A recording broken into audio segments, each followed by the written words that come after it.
We continue our Senior Moment series with our print partners at USA Today, looking ahead to next month when the first baby boomers turn 65. As we get older, a popular way to keep our minds fresh is to do puzzles like crosswords or Sudoku. Neurologist Dr. Mazurek is here to tell us how much these activities really help. Good morning. Good morning, Harry. When we're doing a puzzle, when I'm doing the Times crossword, what's going on in my brain? Well, as you said, all of these puzzles do help to some degree, and we are estimating that about 78 million of us baby boomers are going to be entering the mid-60s by next year. So this is a big problem that we're going to have, and we all want to maintain memory. Sure. So puzzles, crossword puzzles, playing cards, doing various word games, Sudoku, are all very useful. In what way? Well, what happens is the brain is what we call plastic. It can change, it can mold. Even as we get older, there's still ability to learn new things.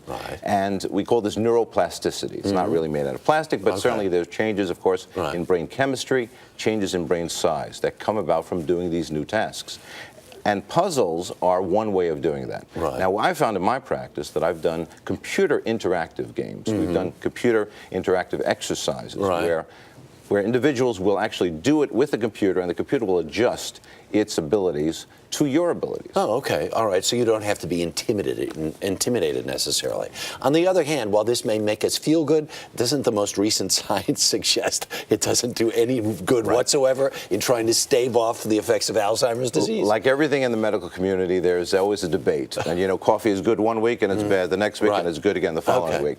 And there's a plethora. There is a whole group of research studies that have shown that brain training, cognitive training, is helpful in maintaining memory. Now, the question is, does it prevent Alzheimer's?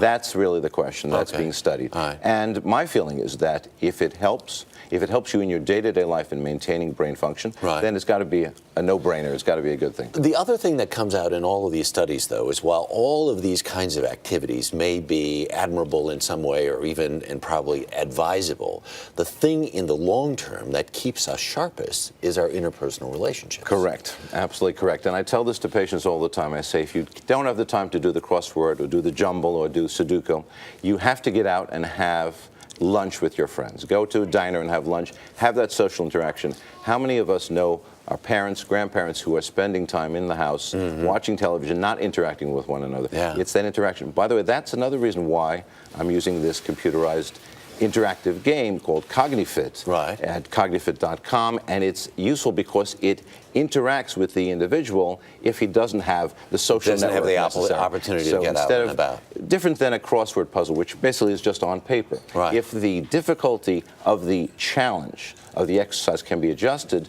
then that is an interaction that you're having with the computer. Obviously, a human interaction like we're having now is much preferable, but if you can't, that computer interaction is excellent. Well, I feel a lot smarter just having had this conversation. Doctor, thank you very much. Thank you. Really do appreciate it. Mazurek.